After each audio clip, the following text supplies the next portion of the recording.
lots of kilowatts in the arena. Ooh, dear. Gruesome menace. That's not all. Look at that. Mr. Psycho.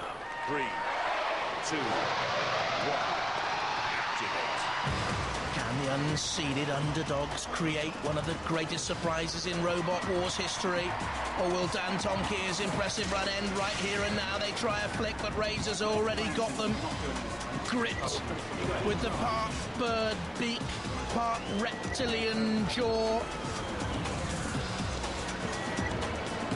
This is the way they grappled with Wild Thing in the first round of this series semi-final. Razer getting in, fighting at close quarters to prevent being flicked. But Dan Tomkier shoves them against the arena sidewall. Razer very low ground clearance. Dan Tomkier going to have to go some to get in underneath, and Razer's got them again here. They don't seem to be able to crumple down through the armament, though, of Dan Tomkier Razer.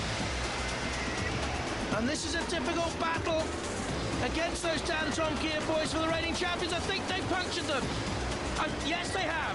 Or is that just a dent? Maybe it's just a dent, you know. I think it is. See if we can get a second look at it a little bit later on.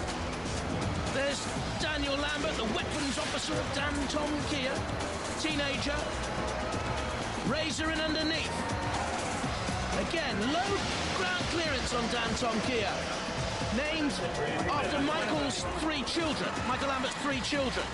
Razer's beak has been a role model for many a weapon in Robot Wars, and finally crumpling and piercing. It is immensely powerful, the hydraulic piercer of Razer, and it's pushing Dan Tomkier slowly into submission.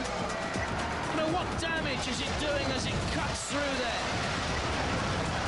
Pushed onto the arena, side angle grinder, but Dan Tomkier away. The winner through to the grand final. Razer again. Oh, look at that, just crumpling down and preventing the Dan Tomkier flipper working because of its awesome power, Razer. They simply can't get the weaponry working, Dan Tomkier. And Razer has been once more monstrous as the hammer comes down of Mr. Psycho. Ooh, Razer, get away from there, I would. Push Dan Tomkier into the CPZ, the corner patrol zone, and bang! Down came Mr. Psycho's hammer. Now Dan Tomkier pushing Razer back towards a kilowatt. This is intriguing stuff, because Razer are not through yet, not by a long shot. Dan Tomkier right back in the fight. Cease. And it goes to the judges.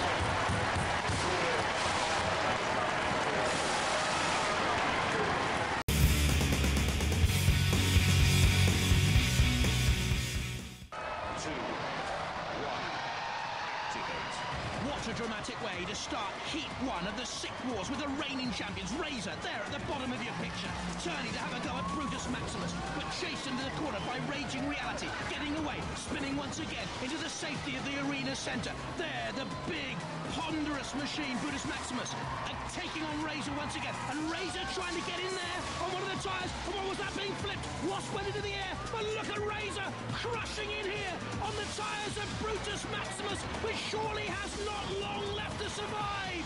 Seem to be deflated. There's the team captain of Brutus Maximus trying to get more out of his boy Jody Justina. Wasp is on its side. Now Razer trying to take on Raging Reality. Back comes Brutus Maximus. Only 2 survived this first melee. Wasp seems to be out of it. Razer pushing against Raging Reality, which is now caught between a rock and a hard place. In other words, between Razer and Sergeant Bash, but is still trying to gain momentum. Brutus Maximus, we saw there, is still alive, just trundling through the top of the picture, but Razer has control, and a clutch on Raging Reality, and once again going for the vulnerable spot. The tyres with the crushing beak, just saw there the back of Vinnie Blunt's balding head there in the control pod. Sergeant Bash looks on, so does the ref bot. Brutus Maximus a little bit lopsided, but still trundling. Razer's had a go at all of them, it seems to me. Where's Wasp in all this? Oh, overturn, over and out. Over to you, Sir Killalon, I would have thought for the Wasp boys. We know there's no sting in there. And we know the end of the tail is nigh for Wasp. Buzz off and out of here. And fly away to fight another day. It looks gruesome. Now there's Raging Reality, and a little flip from them on Brutus Maximus. Razer had a look. Brutus Maximus, can they overturn? Wasp, we know is finished. Oh, look at the shredding though of that drill. And there's the pit release button. Down goes the pit. That's been activated out there on the arena. And they want someone to go down in the pit. You see the sparks from the arena sidewalls there? Another one of our weapons. And now you can see Razer in on those bicycle wheels we were telling you about. All along, that was going to be a weak link for Brutus Maximus. Sir Killalon also has a little bit of a feel and a grope. Very unpleasant to think about. So is that washing machine suspended above the arena. It's the ultimate of the arena weapons, the drop zone. More on that later in a wheel.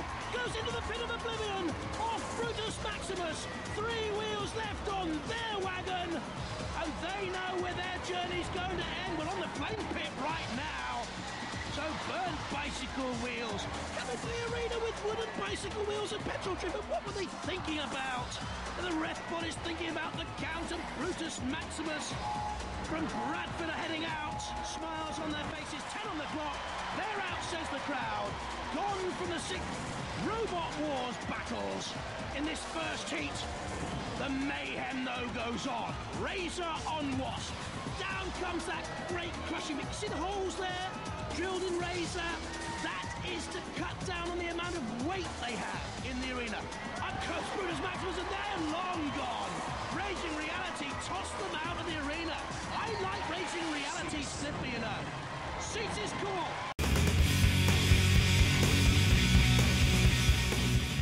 Do it. George Francis at the controls of Chaos 2. 1. Activate. This a real crunch.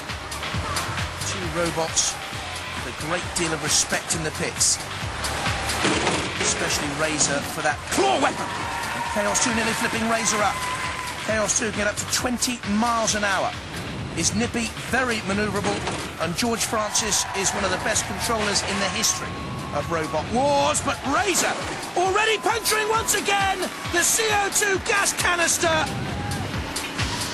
in the main engine compartment of Chaos 2 has gone, and with it has the power of the weapon gone also. That is a mighty weapon.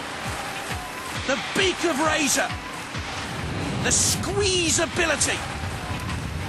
Is that a tattered ribbon on the side of Chaos 2?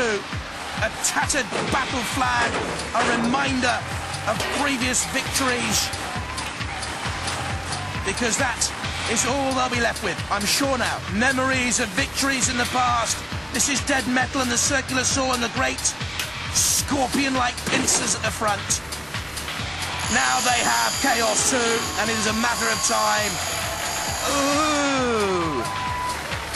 That is a terrible scar. Well, he's a magnificent driver of a robot, is George Francis. He gets great advice from Ian Swan and young Richard in the team as well, but their future in the Robot Wars World Championship is limited to that. In the pit. Cease. Well, Chaos drives himself in the...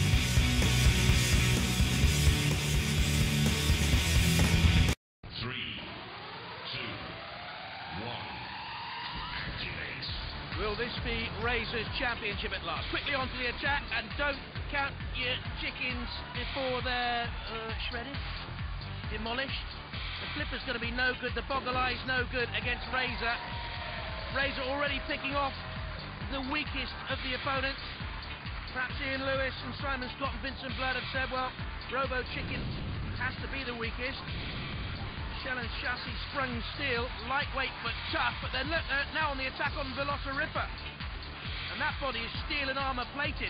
Nothing will resist the 9 tons of squeezability of Razer's beak, claw, jaw, whatever you want to call that monstrous weapon. Oh, look at this Robo Chicken simply lifted it off taken towards the pitch, or will it be towards the burning torch? Yes. You fancy a little bit of barbecue chicken? Well, it's not on the menu yet. It's got away, I think, but look at this. What do you want, a wing and a little bit of breast? Or what? The smell of burning chicken in the arena.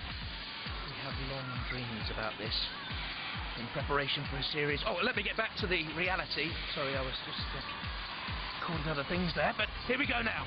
Razer onto the attack of Robo Chicken again. Piercing towards the heart of the matter, the very heart of Robo Chicken. Oh, and the eyes, can they see glory ahead? No, only despair, but very nearly Razer overbalancing there. They were slightly overconfident in the last wars. Go towards that CPZ, you're in trouble, because out come the house robots. That's dead metal. A dead end in the way of Robo Chicken. Velociriptor here's got away almost scot-free. Danced around the arena, kept out of trouble until now. And a puncture mark to remind Velociriptor of battle with the Razer. And now on the flame pit. Oh, goodness me. Velociriptor's on fire for the minute. Got away onto the arena sidewalk. And I wonder if they're immobilised there. I wonder if the engines have been burnt out, Velociriptor. Certainly the Razer team on top. Velociriptor, I think, has been immobilised.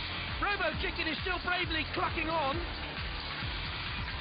Velociriptor in trouble there from Killalot. So Killalot with that hydraulic cutting claw adapted from the jaws of life used by rescue services. Thrash 'em, Killalot, into the pit, and it's Velociriptor that goes.